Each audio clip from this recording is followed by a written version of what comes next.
மாலை மலர் நேயர்களுக்கு வணக்கம். Biryani, Karthi sir, Hansika, Mandy Takhar, Nassar sir, Ramki sir, Premji sir எல்லாரும் நடிச்சிருக்காங்க. ஒரு வெங்கட் பிரபு சார் டைரக்ஷனில் நாங்கள் பண்ணுற முதல் படம். ரொம்ப நல்லா வந்திருக்கு இந்த படம். எப்படி இந்த பேருக்கு தகுந்த மாதிரி இந்த படம் வந்து ரொம்ப பிரியாணி என்னுடைய மனத்தினுடையும் சுவையினுடையும் அந்த லெக் பீஸோடையும் இந்த படம் எல்லாமே சிறப்பாக இருக்கும், சுவையிலதாகவும் இருக்கும்.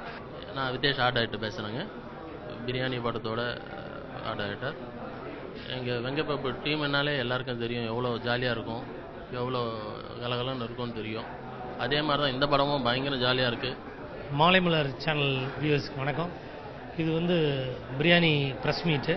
இதில் வந்து வெங்கட் பிரபு சார் டைரக்ட் பண்ணியிருக்காங்க, ஹீரோ கார்த்தி பண்ணியிருக்காரு, எக்ஸலண்ட்டாக வந்திருக்கு. ஹன்சிகா மத்வானி பண்ணியிருக்காங்க, நான் ஒரு இம்பார்ட்டன்ட் ரோல் ப்ளே பண்ணியிருக்கேன், பிரேம்ஜி பிரமாதமாக பண்ணியிருக்காரு. நீங்கள் இந்த படத்தை தியேட்டரில் பார்க்கணும். ஏன்னா இட்ஸ் யூத் என்டர்டைன்மெண்ட் உள்ள ஒரு படம். 2 லாங்குவேஜ் கிராண்டியராக படம் முடியும். 1 இயர் ஷூட்டிங் நடந்திருக்குன்னா பார்த்துங்க. ஒரு நீங்கள் நம்பி இந்த இதை வந்து தியேட்டரில் போய் உட்காந்து போய் பார்க்கலாம். மங்காத்தாக்கு அப்புறம் வெங்கட் பிரபு சார் படம் பண்ணியிருக்காரு, எக்ஸலண்ட்டாக வந்திருக்கு. இது யுவன் சங்கர் ராஜாவுக்கு வந்து 100th ஃபிலிமு. அது மித்தவங்களுக்கு மியூசிக் போடுறது வேறு, அண்ணனுக்கு தம்பி மியூசிக் போடுறது வேறு. ஸோ ஒரு இன்வால்மெண்ட் அவங்க காம்பினேஷன், வெங்கட் பிரபு யுவன் சங்கர் ராஜா காம்பினேஷன் எப்பவுமே நல்ல பாடல்கள் நல்லா இருக்கும். ரீ ரெக்கார்டிங்லாம் அது இன்னும் இதில் எக்ஸலண்ட்டாக இருக்கும். பிகாஸ் இட்ஸ் 100th ஃபிலிம், அது ஒரு இம்பார்ட்டன்ட் இதில். அப்புறம் எங்களுடைய ஃபைட் மாஸ்டருக்கு இது வந்து 100th ஃபிலிம், அவரும் பிரமாதப்படுத்தியிருக்காரு. தேட்டரில் பார்த்து நீங்கள் என்ஜாய் பண்ணிட்டு சொல்லுங்கள். தேங்க்யூ. ரொம்ப ஜாலியாக இருந்தது. கார்த்தியோட ஃபர்ஸ்ட் டைம் ஒர்க் பண்ணுறோம். எனக்கு ஒரு பர்சனலாக ரொம்ப க்ளோஸ் ஃப்ரெண்ட் இல்லை. ஸ்கூலில் ஒரே ஸ்கூலில் தான் படித்தோம். என்னோட சீனியர் அவர். ஆக்சுவலாக வயசில் மூத்தவர், என்னோட வயசில் மூத்தவர். பட் ஸ்கூலில் அப்பப்போ ஹாய் ஹலோ எப்படி இருக்கீங்க அப்படி தான் பேசிப்போம். பட் இந்த படத்தில் வந்து கேரக்டர் பிரகாரமே நானும் கார்த்தியும் வந்து 4th ஸ்டாண்டர்ட்லேருந்தே க்ளோஸ் ஃப்ரெண்ட்ஸு. அது அந்த ஸ்க்ரீனில் சூப்பராக தெரிஞ்சுது. உண்மையிலேயே இவங்க 4வது கிளாஸ்லேருந்து படித்து இப்படி இருந்தவங்க மாதிரியே இருக்கும் ஸ்க்ரீனில். ரொம்ப நல்லா நடிச்சிருக்கேன்னு நினைக்கிறேன் நான். அது அந்த கேரக்டரா ரொம்ப வேறு நம்ம ஃபன் ஜாலியாக ஆஸ் யூஷுவல். எங்கள் அண்ணன் படம் ஷூட்டிங்னாலே ஜாலியாக தான் இருக்கும். மங்காத்தாக்கு அப்புறம் ஆஃப்டர் 2 years திரும்ப வருது. So very happy and thank you. This movie, Biryani, is my first Tamil film, and I must say that it's like the best experience of my life and the best launch pad.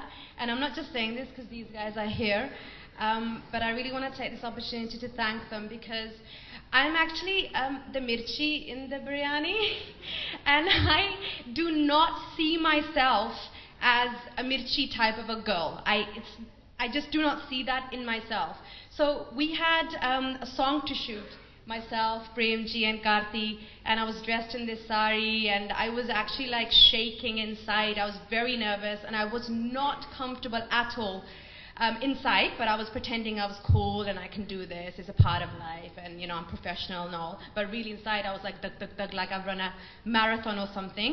But I just want to thank Karthi, Venkat sir, Premji, Prabhu ji, Lakshman ji and Raja ji, because all of these guys, not for one moment did they make me feel uncomfortable, or you know how you get that kind of vibe maybe sometimes, you know, when you dress like that, like a mirchi. Nothing like that. And I just want to say that I hope that if I do any more Tamil films, that all the men in the industry are like you guys. 100வது படம் நான் வந்து touch பண்ணுவேன்னு நான் நினைக்கவே இல்லை. எப்படியோ ஃபாஸ்ட்டாக போயிட்டு இருந்தது life. And I really thank the directors and the producers. எனக்கு இவ்வளோ படத்துக்கு வாய்ப்பு கொடுத்த ப்ரொடியூசர்ஸ், இயக்குனர்கள், அண்ட் அஃப்கோர்ஸ் ப்ரெஸ் எல்லாரோட சப்போர்ட்டும் இருந்ததுனால இவ்வளோ அச்சீவ் பண்ணியிருக்கேன். அண்ட் 100வது படம் ஆக்சுவலி எங்கள் அப்பாவோட, நீங்கள் சொன்னது அப்பாவோட ஃபர்ஸ்ட் ஃபில்ம் வந்து சிவகுமார் சார் நடித்தது. கார்த்தியோட ஃபர்ஸ்ட் ஃபில்ம் நான் மியூசிக் பண்ணேன். இப்போ என்னோட 100வது படம் அவர் ஹீரோவாக இருக்காரு. ஸோ இது ஒரு கனெக்ஷன் இருக்குது. ஆப்வியஸ்லி நாங்கள் 2 பேர் ஒர்க் பண்ண எல்லா மூவிஸும் எங்கள் music has been successful. Same goes to Venkat Prabhu. எங்களோட combination has been very successful. And இதில் வந்து மெயின் ப்ரெஷர் என்ன அப்படின்னு நினைச்சேன்னா, இட்ஸ் 100வது படம். ஆப்வியஸ்லி என்ன பண்ணுறது அப்படின்னு எனக்கே தெரியல. எனக்கு தெரிஞ்சு ஒரு 3 நாள் டூயட் சாங் ரெக்கார்ட் பண்ணி அப்படியே ஸ்க்ராப் பண்ணோம். அண்ட் ஸ்க்ராப் பண்ணிவிட்டு எப்படி பண்ணுறதுன்னு தெரியாமல் அண்ட் எப்படியோ பண்ணி முடிச்சாச்சு. பிரியாணி வர இன்னும் சில வாரங்களில் ரிலீஸ் ஆக போகுது. ஸோ ரொம்ப சந்தோஷமாக இருக்குது, பயமாக இருக்குது, டென்ஷனாக இருக்குது, எல்லாமே இருக்குது. கார்த்தி, நான், பிரேம், யுவன், சூர்யா, கார்த்திக் ராஜா எல்லாருமே வந்து ஒரே ஸ்கூல். நாங்கள்லாம் வந்து ஸ்கூல் டேஸ்லேருந்தே தெரியும், ஸ்கூல் டேஸ்லேருந்தே பழக்கம். ஸோ சூர்யா சார் மட்டும்தான் இதில் மிஸ்ஸிங்கு, கார்த்திக் மிஸ்ஸிங்கு. நாங்கள்லாம் சேர்ந்து இப்போ ஸ்கூல் ரீயூனியனாக சேர்ந்து ஒரு படம் பண்ணிட்டு வரலாம் அப்படின்னு சொல்லி படம் பண்ணிட்டு வந்த மாதிரி தான் இருந்துச்சு. நல்லா ரொம்ப ஜாலியாக ஒர்க் பண்ணியிருக்கோம். அந்த ஜாலி வந்து ஸ்க்ரீன்லேயும் தெரியும் அப்படின்னு நினைக்கிறேன். ரொம்ப சந்தோஷமான விஷயம் என்னென்னா வந்து என்னோட பிரதர் யுவன் அவருடைய 100வது படம் வந்து நான் டைரக்ட் பண்ணுறதுக்கு கிடச்சிது அப்படிங்கிறது தான் வந்து ரொம்ப ரொம்ப பெருமைக்குரிய ஒரு விஷயம். எங்கள் ஃபேமிலியில் வந்து 3 பேர் 100 கிராஸ் பண்ணியிருக்காங்க. பெரியப்பா வந்து 900 கிராஸ் பண்ணிட்டாரு, எங்கள் அப்பா 100 கிராஸ் பண்ணியிருக்காரு, யுவன் 100 ஆஸ் அ மியூசிக் டைரக்டராக.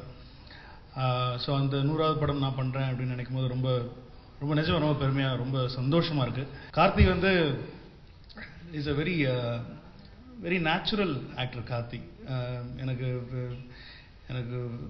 அவர் நடிக்கிற மாதிரியே தெரியாது. அவர் வந்து ரொம்ப ஈஸியாக இருக்கும் அவர் பண்ணுறது. ரொம்ப பெர்ஃபார்மன்ஸ் ரொம்ப கஷ்டப்பட்டு பெர்ஃபார்ம் பண்ணுற மாதிரியே தெரியாது. இதுலேயும் நல்ல இமோஷன்ஸ் எல்லாமே இருக்கும், ஆனால் ரொம்ப அட் ஈஸ் பண்ணுவார். அதுதான் கார்த்திகிட்ட எனக்கு ரொம்ப பிடிச்ச ஒரு விஷயம். இந்த படத்தில் கார்த்தியோட ஸ்டைல்லாம் மாற்றணும் அப்படின்னு சொல்லி நான் இந்த கதை பண்ணும்போதே வந்து நானும் வாசுகி வந்து முன்னாடியே தான் பிளான் பண்ணி அதுக்கப்புறமா வந்து நிறைய ரெஃபரன்சஸ்லாம் கொடுத்து, ஏன்னா அவருக்கு வந்து அந்த மீசை ட்ரிம் பண்ணுறது ரொம்ப டென்ஷன். அவருக்கு மீசை வந்து நான் கொஞ்சம் ட்ரிம் பண்ணோம், இன்னும் கொஞ்சம் we wanted much more very different Karthi அப்படின்னு சொல்லி அதுக்கு வந்து நானும் வாசிக்கு வந்து கடைசியாக இன்னும் கொஞ்சம் கட் பண்ண சொல்லுப்பா அப்படின்னு சொல்லிட்டு நைஸாக காதில் சொல்லுவேன். இவர் ஏங்க அப்படின்னு சொல்கிறார். மீசை கட் பண்ணுறது அவ்வளோ டென்ஷனு. அவர் மீசெல்லாம் குறைச்சி கான்டாக்ட்ஸ்லாம் போட்டு ஹேர் கட், வேறு ஹேர் ஸ்டைல் இந்த படத்தில் டோட்டலாக ஒரு புது கார்த்தி. அதாவது வந்து இந்த படத்தில் வந்து கார்த்தி வந்து ஒரு அற்புதமான ஒரு உமனைசராக நடிச்சிருக்காரு. அப்படி பெண்களை எப்படி உஷார் பண்ணுறது அப்படிங்கிறதுலாம் வந்து அந்த மாதிரி ஒரு ஜாலியான நம்ம ஏரியாவில் இருக்கிற ஒரு பையன் மாதிரி தான் ஒரு கேரக்டர். நம்ம செட்லேயே அப்படி ஒருத்தர் இருப்பான், எல்லாத்தையும் நம்ம எதோ கேட்டாலும் அவன் உஷார் பண்ணுறான், அவன் உஷார் பண்ணிட்டாடாத அப்படின்னு சொல்லி சொல்லுவாங்க. அந்த மாதிரி ஒரு கேரக்டர் தான் கார்த்தி இதில் ப்ளே பண்ணுறாங்க. ரொம்ப சந்தோஷமாக பெருமையாக ஒரு பிளெஸ்ஸிங்காக கருதுறது என்னோட தம்பியோட 100வது படத்தில் வாலி சார் பாட்டு எழுதியிருக்காங்க அப்படிங்கிறது தான். It's a blessing. எனக்கு வந்து இந்த படத்தில் வந்து என்னோடய படத்தில் கிட்டத்தட்ட வந்து அவர் சென்னை 28லேருந்து ஆரம்பித்து முதல் பாட்டு நான் என்னோட கெரியரில் டைரக்டராக கம்போஸ் பண்ணது யாருக்குள்ளிங்க யாரோங்கிற சாங் சென்னை 28ல் ஈவென்ட் பண்ணும்போது அந்த சாங்கும் வந்து நான் வாலி சார் வச்சு தான் எழுதினேன். அது ரொம்ப முதல்ல சந்தோஷப்பட்டது அப்பா தான். ஏன்னா வாலி சார் கேட்டார், ஏன்னா உங்கள் அப்பனே எழுதுவானேடா எதுக்கிட்ட என்கிட்ட வந்தேன் அப்படின்னு. இல்லை எனக்கு உங்கள் பிளெஸிங்ஸ் வேணும் அப்படின்னு சொல்லி தான் வந்து அவர்கிட்ட போனேன். இந்த படம் வந்து ரொம்ப ரொம்ப ஸ்பெஷல், எமோஷனலாகவே ரொம்ப ஸ்பெஷலான ஃபிலிம். ஏன்னா சின்ன வயசுல அரை ட்ரௌசர் போட்டுட்டு ஸ்கூல்ல விளையாடிட்டு இருந்தபோது ஒரு 2 ரூபாய்க்கு பரோட்டா வாங்கி சாப்பிட்ட பசங்க இன்னைக்கெல்லாம் வந்து படம் எடுக்கிற அளவுக்கு வளர்ந்துருக்கோம் அப்படிங்கிறது யோசிச்சே பார்க்கல. அப்பவும் யோசிச்சு பார்க்கல, இப்போ யோசிச்சு பார்க்கும்போது தான் அன்னைக்கு ஈவன் சொல்லும் போது தான் நானே யோசிச்சு பார்த்தேன், ஆமா எல்லாம் அந்த கேன்டீன்ல உட்காந்து சாப்பிட்டு இருந்திருக்கோம் அப்படின்னு. ஸோ எமோஷனலாவே வந்து ரொம்ப ஒரு முக்கியமான படமா இருக்கு இந்த படம். அண்ட் இவனுடைய 100வது படம் சாதாரண விஷயம் கிடையாது. 100 படம் முடிக்கிறது இன்னைக்கு நான் அப்பாட்ட சொன்னேன், நான் மேக்ஸிமம் நடிச்சா 30 படம் நடிச்சா பெரிய விஷயம் பாருங்க. பட் வந்து இவன் வந்து ரொம்ப ஏர்லி கரியர்ல வந்து மியூசிக் ஸ்டார்ட் பண்ணி அவ்வளோ வெரைட்டி ஆஃப் மியூசிக் கொடுத்து ஒரு 100வது படம் டச் பண்ணியிருக்காரு. யுவன் எனக்கு ரொம்ப பிடிச்ச விஷயம், ஒவ்வொரு படத்துலையும் சவுண்ட்ஸ் புதுசா ட்ரை பண்ணிட்டே இருப்பாப்புல. எங்க இருந்துங்க பிடிக்கிறீங்க ஒவ்வொரு வாட்டியும் சவுண்ட்ஸ் ஃப்ரெஷ்ஷாவே இருந்துட்டு இருக்கு ஒவ்வொரு வாட்டி. ஒன்று என்னோட பிளேலிஸ்ட்ல போன்ல நிறைய சாங்ஸ் நான் எல்லா இன்டர்வியூலையும் சொல்லியிருக்கேன், இவனோட சாங்ஸ் தான் நிறைய இருக்கும். ஒரு சோல்ஃபுல்லா இருக்கும் ஒரு சாங், ஒரு சோகமாகட்டும் இல்லை வந்து ஒரு சாஃப்டான ஒரு ரொமான்ஸ் ஆகட்டும், எப்பவுமே இவனோட சாங் வந்து ஒரு பர்சனல் டச் இருந்துட்டே இருக்கும், பர்சனலா கனெக்ட் பண்ணிட்டே இருக்கும். ஸோ அந்த வகையில் வந்து இந்த படத்துல இவனுடைய 100வது படம் அப்படிங்கிறதுல அதுல நான் நடிக்கிறேங்கிறதுல எனக்கு ரொம்ப ரொம்ப சந்தோஷம். அண்ட் அதுக்கேற்ற மாதிரி இவனை நிறைய பயமுறுத்தி இருக்கோம். 100வது படம் பிரதர் இதுதானா இவ்வளவுதானா அப்படிங்கிறது, ஏங்க இதுக்கு என்னங்க அப்படின்றாரு. இல்ல பத்தலன்னு டார்ச்சர் பண்ணிருக்கோம். நான் அவர் வந்து இல்ல ஓகே நீங்க டென்ஷன் பண்ணாதீங்க, நான் எப்போ எந்த படத்துக்கு ஒர்க் பண்ற மாதிரி நான் ஒர்க் பண்றேன்னு சொல்லிட்டு ஒர்க் பண்ணாரு. பட் அதுக்கு சொன்ன மாதிரியே ஒவ்வொரு சாங்லையும் சவுண்ட்ஸ் புதுசா இருந்துச்சு. படத்துல வந்து படமே வந்து ஓப்பனிங்ல வந்து எப்பவுமே எல்லா படத்துலயும் வந்து ஹீரோ ஹீரோயின் பார்ப்பாங்க, லவ் ஆரம்பிக்கும். இந்த படத்துல பிரேக்கப்ல தான் லவ்வே ஸ்டார்ட் ஆகும், 2 பேரும் பிரிஞ்சுதான் வந்து ஸ்டார்ட் ஆகும். ஸோ யூஸ்வலான ரொமான்ஸா இருக்காது, வேற மாதிரி இருக்கும். முக்கால்வாசி இந்த பொண்ணு திட்டிகிட்டே இருக்கும், நான் நம்பவே மாட்டேன் நீ பொறுக்கின்னு சொல்லிட்டே இருக்கும். ஸோ அந்த மாதிரி சண்டை போடுற சீன்ஸா தான் இருக்கும். பட் சாங்ஸ்ல வந்து நல்ல கெமிஸ்ட்ரி இருக்கும், அழகான சாங்ஸா கிடைச்சது. அண்ட் யுவனோட மியூசிக் ஜஸ்டிஃபை பண்றதுக்காக நிறைய ரிஹர்சல் எடுத்து ஆட வேண்டியது இருந்துச்சு. அண்ட் என்னையே வந்து நான் வேற ஒரு ஆளை பார்த்துக்கணும்னு ஆசைப்பட்டேன். அந்த இது கரெக்டா இந்த படத்தை எனக்கு அமைஞ்சிருக்குன்னு நினைக்கிறேன்.